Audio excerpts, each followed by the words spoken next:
Bonjour les enfants, bonjour Samuel, bonjour Pablo, bonjour Julie. Aujourd'hui, je vous présente une nouvelle aventure de Pigli qu'on a rencontré il y a quelques jours. Vous souvenez-vous? Il était question d'un saumon du savoir. Eh bien aujourd'hui, l'histoire s'appelle Une longue nuit. Alex et Nico essayent de balayer les feuilles qui se trouvent dans le jardin. Mais il y a tellement de vent qu'à chaque fois qu'ils font un tas, tout s'envole. Ils se découragent très vite. Mais Pigli, leur grand-père, leur explique qu'il faut être plus persévérant. D'ailleurs, cela lui rappelle une histoire quand lui et ses amis ont tout fait pour accompagner Monsieur Wings à la pêche.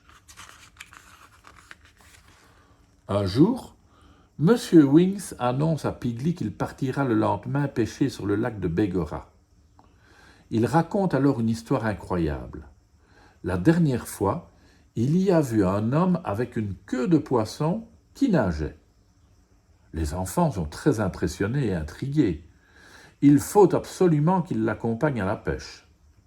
Mais M. Wings a peur que les enfants s'ennuient, car il faut se lever tôt et rester sans bouger sur le bateau. Les enfants n'y voient vraiment aucun inconvénient. D'ailleurs, Danny et Fernie dormiront chez M. Wings. Comme cela, ils n'auront aucun problème pour se lever tôt demain. M. Wings annonce qu'il ne prendra sa décision que le lendemain matin. Tout l'après-midi, les enfants cherchent à prouver à M. Wings qu'il mérite d'aller à la pêche. Ils rangent le foin, donnent à manger aux poules, ramassent les œufs, font du ménage. Et le soir, ils décident de se coucher tout habillés pour être prêts dès le matin. Mais ils sont si excités qu'ils n'arrivent pas à dormir. Ils cherchent alors d'autres idées pour convaincre M. Wings de les emmener. Peut-être que M. Wings ne les emmènera pas s'ils ne savent pas pêcher. Du coup, ils décident de s'entraîner pendant la nuit. Mais ils font tellement de bruit qu'ils réveillent toute la maisonnée. M. Wings entre dans la chambre fort mécontent et gronde. « Qu'est-ce que c'est que ce vacarme ?» C'est malin, pensent Pigli et ses amis. S'il reste fâché, il ne les emmènera sûrement pas pêcher avec lui.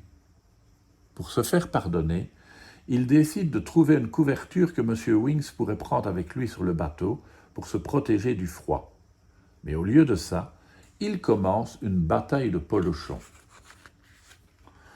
M. Wings intervient encore. Il est furieux.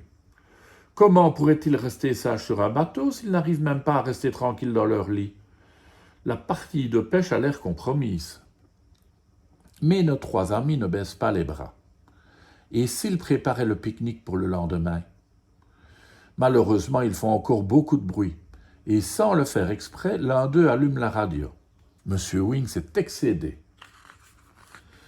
Vite, il leur faut encore se rattraper. Ils sont certains que le papa de Pigli serait content s'il avait de bons appâts. Ils sortent dans la cour pour attraper des sauterelles. Mais M. Wings les entend rire dans le jardin. Décidément, ce n'est vraiment pas de chance. Le matin, M. Wings s'apprête à partir. Il a décidé de ne pas emmener les enfants avec lui car ils ont joué toute la nuit et empêché tout le monde de dormir. Au moment de partir, M. Wings remarque quelque chose dans le couloir. Un bocal de sauterelles, un panier de pique-nique, une couverture. Il comprend alors que les enfants ont fait des efforts. Vous mériteriez de rester à la maison toute la journée, mais je crois que vous avez voulu bien faire. Pour les remercier de leurs efforts, il leur accorde donc la permission d'aller pêcher. Pigli et ses amis sont fous de joie. Pourtant, la partie de pêche ne se déroule pas comme prévu.